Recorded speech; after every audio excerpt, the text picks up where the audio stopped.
Got my hand.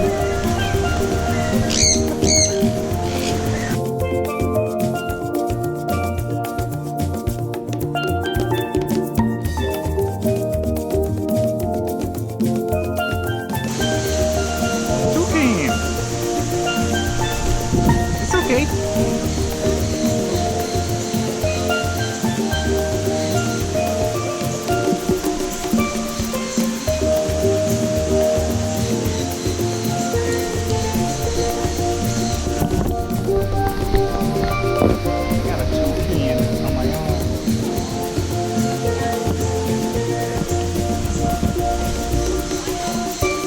Got me in it? You wanna see if he goes? Clean out my cup. You're a hungry pig. Wow.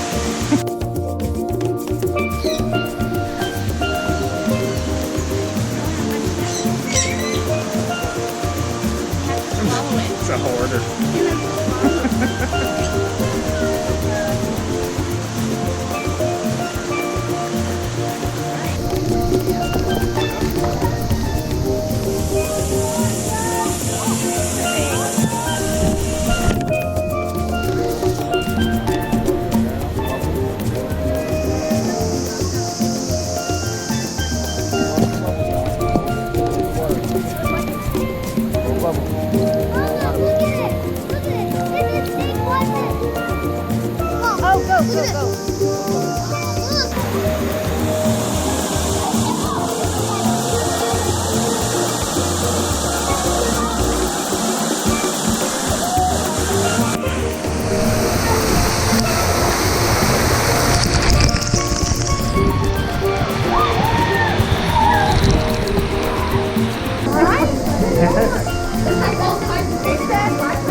This water probably has the bird flu in it.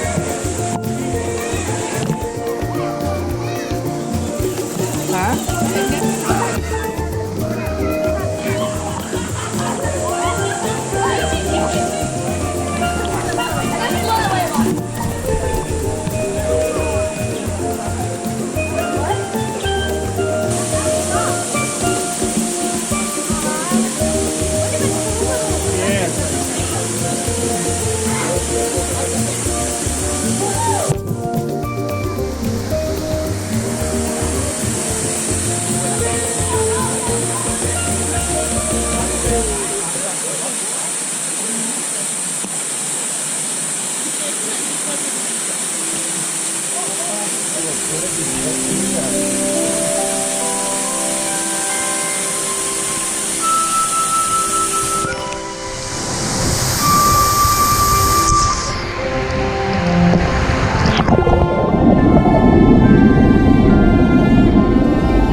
Them bloom for me and you, and I think to myself, what a wonderful world.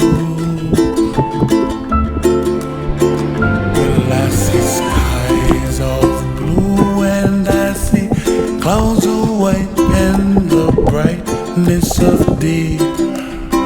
I like the dark and I think to myself, what a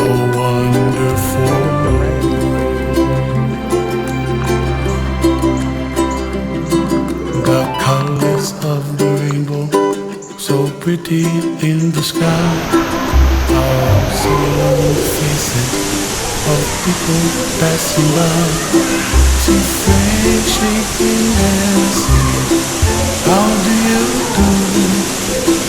They really sing, I love you. I hear babies cry and I watch them grow. They'll learn much more than we'll know, and I think to myself, what a wonderful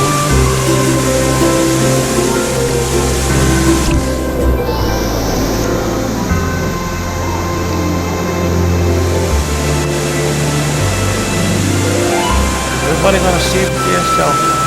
Make the cooler on the funnel for up the other. And when you make the cooler on the, funnel, it's like kind of automatic thing.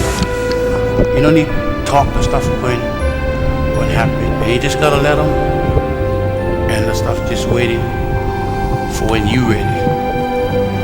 And what happened?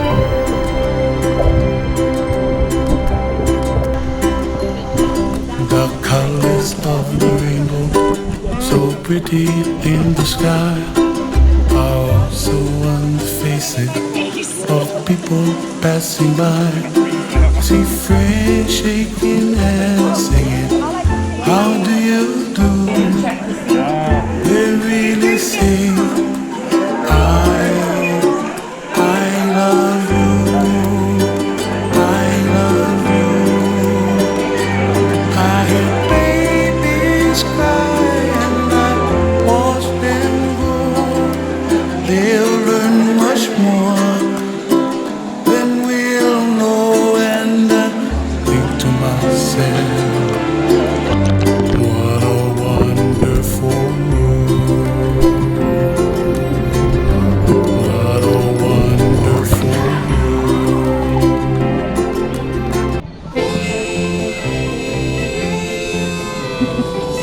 Head, yeah, so that's a really big one. Their head shapes are completely different. So over here I have what's called an eastern screech owl. They are native to the state of Florida and all throughout the eastern United States. His name is Henry. He's about 4 or 5 years old and he turns around all the time. And he is a type of owl. He's got a very rounded oval head. His ears are located towards the side and the front on that oval that helps him have surround sound hearing. And he is a front-facing bird, just like we are front-facing people. So he can look. Morning when I came in around 4:30, he ate around 5:30 a.m. And then Henry actually got food overnight, so he had the option to eat his food whenever he wanted while we were away for the night. So they have those large eyes to be able to see really well during the nighttime. All right, you guys can stay here, and then Patriot will come up. Oh, we're getting a close-up. I mean, he doesn't always open his mouth, so. So this is Sierra. So they look very similar. Some of the ways that we use to tell them apart. I think Zulu's face. Oh, with food in her mouth. Oh, she has food with her. Guys, I brought my own treat. You want to fly? Does she want to go? Not sure. Sierra, you want to watch Sierra fly? That's such a good bird.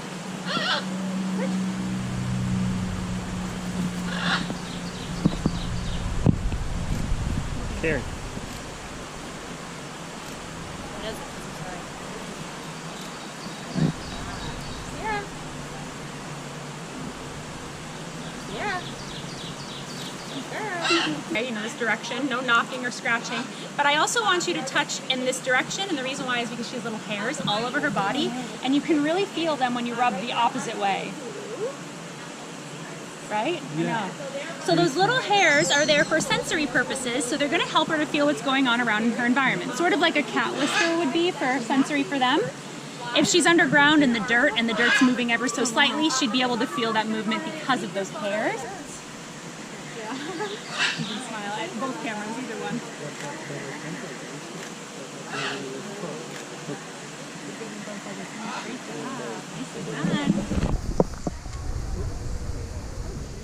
Right? I promise you she's 2.5 pounds. We weigh her once a week. It's very deceiving. He's feeling more confident right now. We do feed them a little bit of everything. They're omnivores, so we give them something called insectivore diet, which is a diet formulated for animals that eat insects. We'll give them fruits and vegetables. By far, their favorite are our waxworms. We'll feed them worms. That's definitely going to be their favorite treats. I know. And they'll eat those up very readily. She's like, see you guys one in. You're welcome. It came. Special delivery. Just for you guys. Guys, we're going to do this multiple times. So just settle in, relax. I'm just going to make passes back and forth and you guys can touch him while I rattle off all kinds of sloth facts. But again, interrupt me anytime you want. Ask what you would like to know. This is Louie. Louie is 11 years old. He is a two-toed sloth. I'm going to show you the toes. The toes are the ones on my shoulders, not the ones around my waist. Yeah? So you can see the ones that are lower, they have 3 toes. All sloths have 3 toes down there. There's a two-toed sloth and a three-toed sloth. There are multiple species. Go ahead, touch again, friends. Multiple varieties. Where are the two-toed from? So he's a two-toed. Where are they from? They are found all over South America. So their range is quite wide. You can find them in, say, Costa Rica. You can find them up in Panama, or over in Panama. You can find them all the way on the other side. They have a pretty wide range. We're going to, of course, take plenty of photos with Mr. Louie here. Good boy. So Louie's eating a variety diet. They are strictly vegetarians. They are going to eat everything that lives on the trees of the rainforest. So it's all about the leaves and then just a little bit of fruit. So what I have is a biscuit. This biscuit is made of crushed leaves. It's just dried out leaves that have been reconstituted in a little bit of water. But I want to see if he wants the crunchy lettuce. Would you like crunchy lettuce? He's like, no. Get it out for me. Now, one of the things that we commonly get asked is why do they move so slow? You can see even eating is like very limited amount of them actually are. He can move as fast as he wants anytime he wants. So why doesn't he? He can move as fast as I can. They choose to. It's all a strategy. So sloths eat this. This has no calories in it. There's no energy in this. Nothing. So if he wants to move fast, he's gonna burn it all. He's gonna expend all of that energy, those calories that he's consumed. So they choose to move very slow, based on what they eat. But there's a benefit to eating just this. You're not gonna make much urine or much feces for this. So he only goes to the bathroom approximately once per week. Now that means a predator's not going to find it. So he's going to climb down from the tree. He's going to go on the bottom. He'll climb back up the tree. No trail for the predator to find. So the predator's not going to detect him, not going to see him because he's moving slow. Not going to smell him because he goes potty once a week. You want some more? He's like, oh, maybe. Now we do feed him a little bit of fruit here. We try to limit the amount of sugar he gets because you don't want to over sugar an animal. It's bad for all of us, but it's used as a treat. So he's doing wonderfully right now. You saw Clementine do a variety of behaviors. They can be more active, more curious. What he's looking at right now is the canopy up there. His sight is quite poor, so he believes that's about a foot from his face. And usually what happens after we've been up here and hanging out for a few minutes, usually what happens is he decides, thank you for that, he decides that he wants to go reach out to that canopy and he starts reaching. Well, then he reaches into my hair, and he pulls my hair apart and all this fun stuff. So right now he's doing so well. I'm just going to keep feeding him. Now he says he wants the crunchy lettuce, maybe. And do they always look upwards only? Yes! In the direction they're headed, in the direction they are going. So his direction is always going to be forward. Or if he wanted to climb down, he's going to turn around and face downhill. Yeah. I'm going to grab a little bit more food for our photos, and we'll do the exact same thing you guys did with Clementine. Trees. I like all the other. Do you want me to shut the fan off? Oh, sure. Now the fan is interesting because he is governed by his sense of smell. Can you right here? Oh, beautiful. Nice recovery, bro. So he's smelling everything that's on the breeze. Smile. That's good. Why don't you go join him? I'll grab yours, and then we can do just you as well. That's good stuff. Smile at this one first. And the hand? Yes, placement's good. cute. Very good. And then you can look over here as well. One thing that something has to have to be considered a raptor. He has regular bird feed. quite The feet comfortable. of the birds that come and steal out of your food at the buffet are the same feet as birdhouse. Do you want me to take your phone? Whereas this guy can actually do a death bite. He has enough muscle control in his feet to take his back out. I got it. Lock it with his front She's an foot. So expert. that's important because he is not going to eat something on the ground or where he found it typically. He's going to take it and So he's like, okay, maybe I need to hang on. Did everybody get the photos that they wanted? Yeah. Okay, so I'm waiting for that little claw to go down. While we do, let's get some more touches in.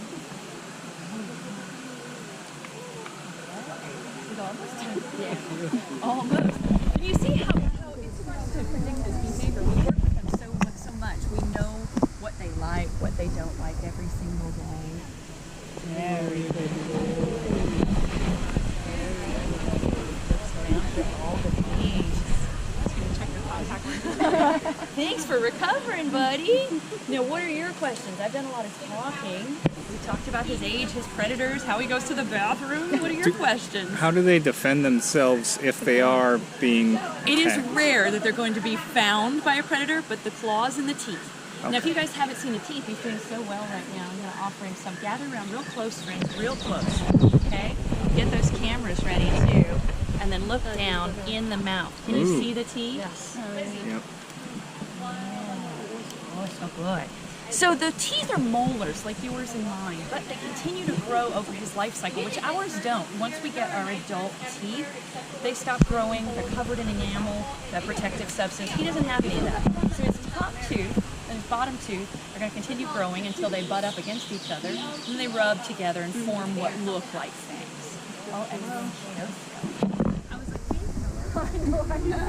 The timing is so funny. So excellent question. The claws are very powerful. Now you guys can see he's not really gripping me that much. If I were to let go, he'd probably slide right down my body.